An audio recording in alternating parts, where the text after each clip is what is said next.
One thing marriage and money have in common is they both require intentionality. So today, my husband Winston is here, and we're going to explain how we are intentional when it comes to our planning for the new year. Be sure to like, subscribe, and share this episode with a friend. All right, babe, thanks for being back. Oh, yeah, I am back. You are back. Yeah. You've been a couple of times. I know. It's kind of a new setup. Negotiating that contract. I know. We've not paid you yet. So we'll see what happens. It's okay. We're working it out. With legal. Yeah. My agent. Mm-hmm. Thanks for having me back, though. That means I did something. You did do something. At least neutral. And they liked you, the people. Yeah. It's good. Okay, so January, starting off with Dream Date. This is something that we've done 4 years in a row, 5 years, would you say? I don't know when we started planning, but it's just been a part of our rhythm, yeah. Yeah, I'd say in the latter years, though. We have not been doing this for our whole marriage. Yeah. But we started, again, a couple years ago, realizing that we weren't looking far enough ahead, probably for the year and beyond, of like, hey, what do we want to do with our money?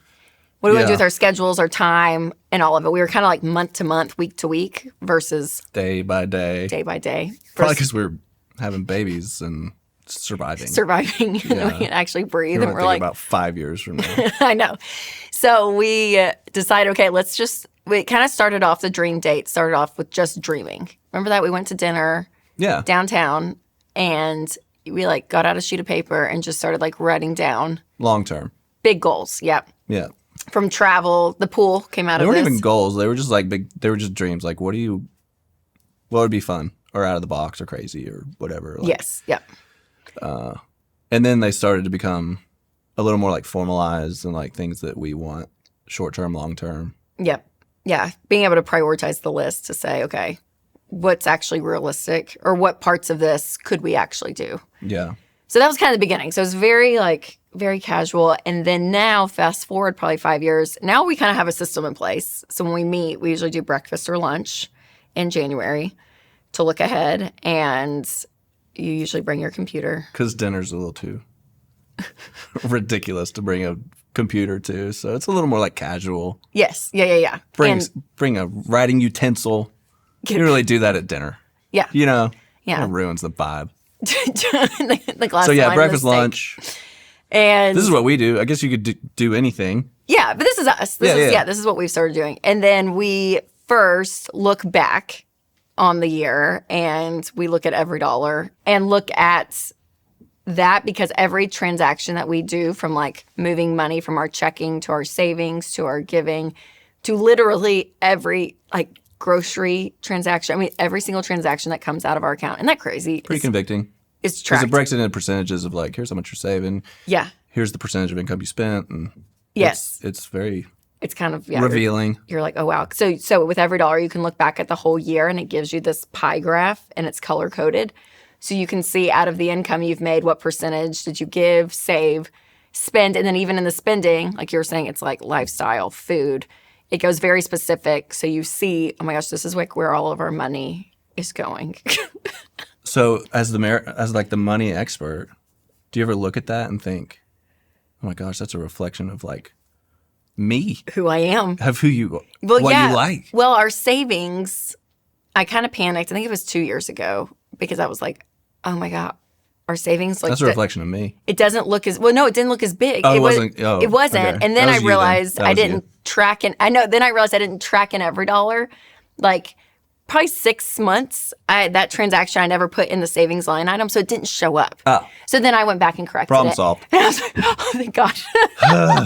Because it wasn't big. I was like, oh no, what did we do? Yeah. Yeah, I would say, but from like the giving is always good. I feel like we're pretty consistent on that. Right. Like when we see that pie chart. But the lifestyle. Yeah, the look back's just like a gut check. Yeah. I don't know. Do you think we spend too much on lifestyle when you look? We have a stupid category. We do. We do have a stupid category. Which is just where you got faked out or something. Yeah. Something that was stupid. By whatever. Just stupid. It doesn't count. It's stupid. It's like the kids go to the doctor and they're not sick. And you're like, that was stupid. Oh, okay. I don't want to pay that stupid category. Just put it in there. Say no to the kids. Oh, yeah. But I'd say, from a pulse check, though, I think we felt good. Would you say the past couple, like when you look at our look back, Yeah. What's your emotional reaction to it usually? It's pretty good. Make some adjustments here and there, but it's overall it's like, it was intentional. What we wanted, we meant to do what it shows at the end of the year. Yep. Yeah. By and large, so yeah. So that's like the first kids thing we do. Sports is crazy. That's one that I'm just like, oh, okay. Yeah, and we don't even do travel. It's like YMCA. Yeah. Like, it's not even but that it's just, not just that. It's like every year their feet grow, and so you're like, yeah, you can't pass pink cleats to Charles. Yeah, I mean, I guess, yeah. I mean, could. I guess people do, but it's not worth it. Not worth the every dollar, reflection. Yeah, no. We'll buy new cleats. Put it in the stupid category. Stupid. Yeah. So yeah, I feel good about the look back. Yeah. So we usually. But that's not where we spend. We spend a little bit of time there. Yeah, but that's kind of like the first thing we do. Look back on the year. Okay, how does that feel? And then we move into planning. First thing we do is get coffee. That's fair. Okay. Yeah. And then we go and say, okay, let's look at going forward. So we have this Excel sheet, and there's maybe 6 different categories. First is income. So we kind of assess every single month. It's divided into 12, by the calendar. And we kind of say, okay, what are high months, low months? We kind of just predict, okay, what do we think we're going to make in these months? And again, this is not set in stone. This is more just to get a high level guesstimate, if you will, to see here's what we're going to make. Yeah. And so we're able to plug in those numbers. I think I pulled up the Excel sheet and I was like, we got to be able to see this. Yeah. Somehow. That feels new to me. We've only done that for the past couple of years. Yes. Yeah. To the Excel level where we're breaking down months. Yep. Yep. Planning, that's so helpful, planning though. Trips. Yes. So yeah. So the first line item is income. What? What? Well, I just in the course of our life, this past year, I remember you being like, "Hey, how much?" And I memorized the Excel sheet, and you're like, "How much did we have for this trip in March?" Yeah, for spring break. And I was like, "I know we put it down, but I have to go get it. Get my computer, find where I saved it." Yeah. But it does work. We put it down. Yeah. In a 12-month calendar, and you remember it, at least. Because I'm planning the trip, and I'm I want to spend everything that we decided that we were going to spend. Yeah. So it's not oh, let's just see what the trip is, and then we'll balance it out with what our budget was. You're like, how much do we have? What do we have left? Yes. To do this thing. Spend. Yeah. So the first category is income, and then we'll go to travel. Travel is a category we have. So we look at months and say, okay, what trips are we I thought we did operating expenses. Next? Yeah. Okay, well, I'm trying to flow with what you just talked about trips. Oh, well, no. In accounting, you don't go straight to. Make it easy for everyone watching this video. You got to do cost of goods sold first. Fine. Income, and then what? Operating expenses. Okay. Your life. Yeah. So that's where we look. That includes. It's our giving. It's our every dollar budget basically for the month. Okay. Yeah. We look and say okay, what do we spend every month? We're about to do this. We are about to do. If you jump straight to travel, you're going to lose me. I know. Okay. We are adults and we cover our expenses. Exactly. We are mature. Well, how else do you know what you got left? I know. Yeah, I know. So we do that. And then it's these big items. Are we saving it for a car that year?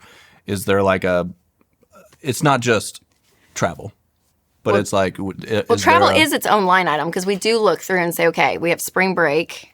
That's right. Yeah. Spring break, summer, fall break for the kids. So kids never go to school anymore. Do we want to do any trips? They have Thanksgiving break, winter break, spring holiday break.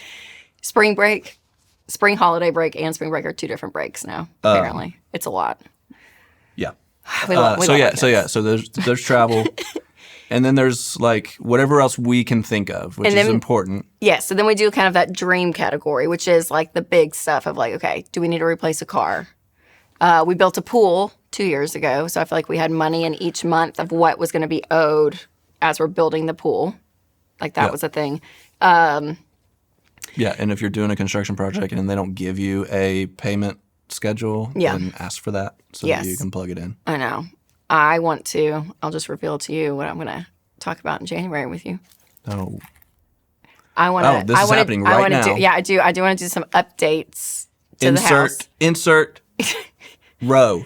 Yeah, insert row. No, it'll be in the stream row. Oh. But update some furnishings in our house because it's been like 5 years and our couches are just kind of sad now. 6 years. 6 years, yeah. The couches are kind of sad. I don't know. There's a couple of furniture pieces I think I want to replace. Okay. Yeah. Mm-hmm. And the playroom, the kids' playroom needs. It's been used. It has been used. Loved. It's been loved and it needs another little love. So that's going to be in our category for 2026. Okay, great. We'll figure out what month we can do that. Yeah, furniture. Insert furniture. So we got that. Okay, giving. That's another line item. So above our tithe, what we do month to month, we change this up. We've done years where we like give to specific organizations. Mm-hmm. So we'll like talk about that. This past year, 2025, I had the great idea of saying, let's give. I just have a line item for giving, like a good amount of money every single month that we can just spontaneously give, like give a big tip or see something or hear about something and we can just spontaneously give. So we pulled back from like one or two organizations that we were kind of, had sunsetted from our giving to do this like more spontaneous giving. And I don't know if it worked. I think it worked some months. Some months it didn't. Yeah, I mean, it's just intentionality. Yeah. You gotta like work on it, remember it. Yeah. And be like looking for it, aware of it. I feel like we were good at the beginning of the year because it was new, kind of this new idea of like, ooh, let's like find something. And then it kind of like fades, I feel like. Right. Or it did for us. But yeah, that's a fun category though. So that was fun. But Keeping that one. Any like fun, creative giving type thing we put in a category. And then. Because sometimes you just don't feel it. Like when you. Yeah. Just write a check or go online now and like give to your organization. You get an email receipt. You know what I mean? Yeah. So it's hard to be like personally like affected by giving. Yes. In our digital culture. So that one is really fun because you can be personal with it. Yeah. Because you're actually in a moment to say, oh yeah, well we can totally do this or that. You like see the effects of it. It's there. Mm-hmm. No, it's fun. Any other surprises? One thing my family and I always plan for in the budget and in life is online protection services like Delete Me. We all try to get organized when it comes to the new year, but one thing that most people forget to clean up is their digital life. So with every coupon, newsletter, or giveaway you sign up for, your personal information spreads to shady data broker websites that you have never even heard of. And that is where Delete Me comes in. Their team of privacy experts finds your info on those sites, gets it removed, and keeps it off. It's like hiring a digital cleaning crew to protect your name, your privacy, and your peace of mind. So start your year off right with Delete Me. Go to joindeleteme.com/Rachel and use code Rachel to get 20% off. And one of our favorite tricks to managing money well is keeping your money with someone that you trust, which is why I love Fairwinds Credit Union. Their Smart Bundle gives you no-fee checking, a high-yield savings account, and the new Ramsey debit card that says, debt is normal, be weird. And this is not just a card. It is a reminder that you're doing your money differently. So this year, stay on your plan and partner with a credit union that helps you make real progress in the baby steps. Visit fairwinds.org/Ramsey to open your Smart Bundle today. That's fairwinds.org/Ramsey. I will say our van was our 5-year car, and she's going on 6 years, but I'm content with her. All right. 2026. Winston still going strong. Winston loves the van. Or I love the van too, but that thing loves us back. It gets hammered. I know. Poor thing. And I don't want to put another car through that right now. I know. Not worth it. Don't mess with that relationship. Yeah. She's been good to us. There's nothing wrong with her. It's just the vanity of having the minivan. I know. I said it. I admitted it here. Did you catch it, though? What? The vanity of the minivan? The vanity. Oh, van. Oh, good job. Thanks. Jeez. So on purpose. Thought you would have picked up on that dad joke a little more. No. Quick. Okay, what else? You got those covered. Then what? Okay, and then the last line item for us, and again, you create your own, but this is ours, real estate. We have for flipping houses. We have one rental, And then I do some side flipping. Yeah. So every month we put with a friend. We put It's a little more affordable that way. That's fair. 50-50 split. Yeah, and that's its own thing because you're buying a property, putting money into a property, selling property, the money comes back. So it's just, right. That one gets complicated. It's difficult to track. Yeah, but we do. Especially in this market. But we put it out there to say yeah. this is how much we want to invest towards flipping, hopefully to make money when you sell it. Yeah.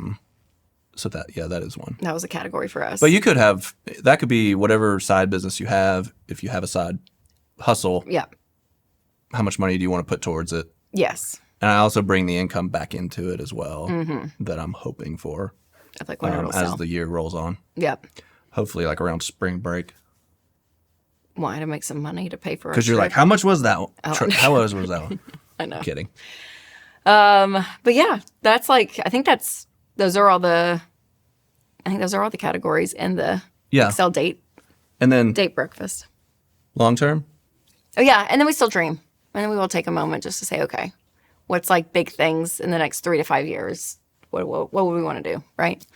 Yeah, and I think if you're not asleep by now, which I hope you're not, but it can be real tactical and like a financial planning meeting with a writing utensil and Excel sheets and all that stuff. But I like the dreaming part because that's the part that it reveals kind of like the desires of each of us. Yeah. And I get to see you. Mm-hmm. You know, it's not just money, but it's like, what do you really want? And because you want or dream or desire that thing 10 years from now, then it reveals, a part about you that would give you something. And I'm like, oh, what is that? Yeah. What does that give you, and why does that feel good, or whatever? Yep. Or if you're scared about something, or you don't feel like we're doing this well, or like there's a connection piece that is the umbrella for this whole breakfast, lunch, brunch thing. Yes. In January, that is the reason I like to do it. Mm-hmm. I like having a plan, but a plan with connection is even better. Yeah, and that's what the thing is. Is be like, where are we? Where are you? Totally.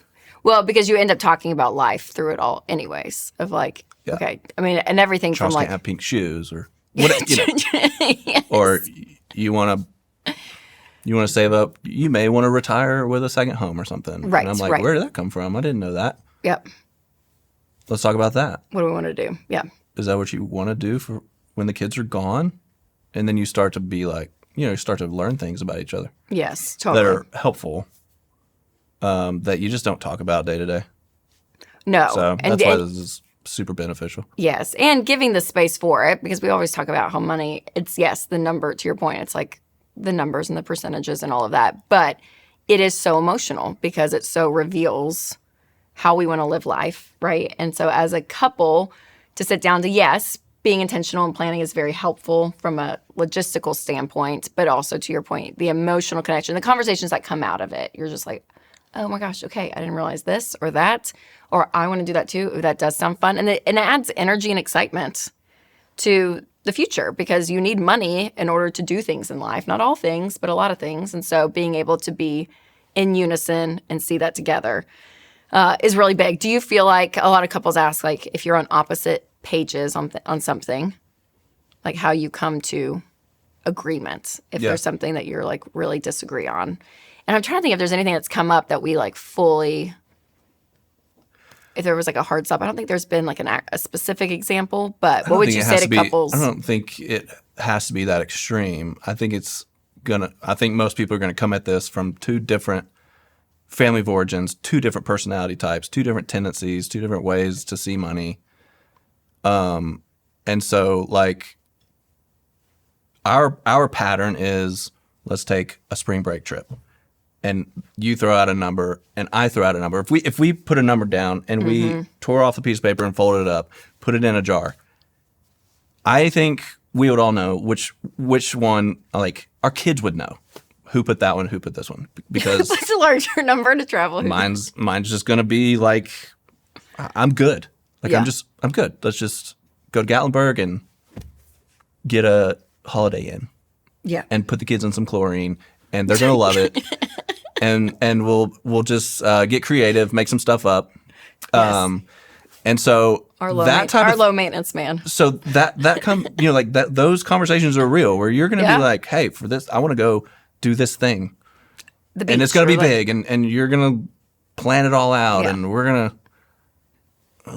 Should we get first class because we have these credits from American from last year's whatever, and you're just like trips. We have all these credits.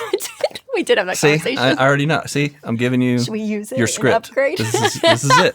So this happens, and then what I would say though, there is a solution that I'm making this up, That's but great. for me, yes, go tell us.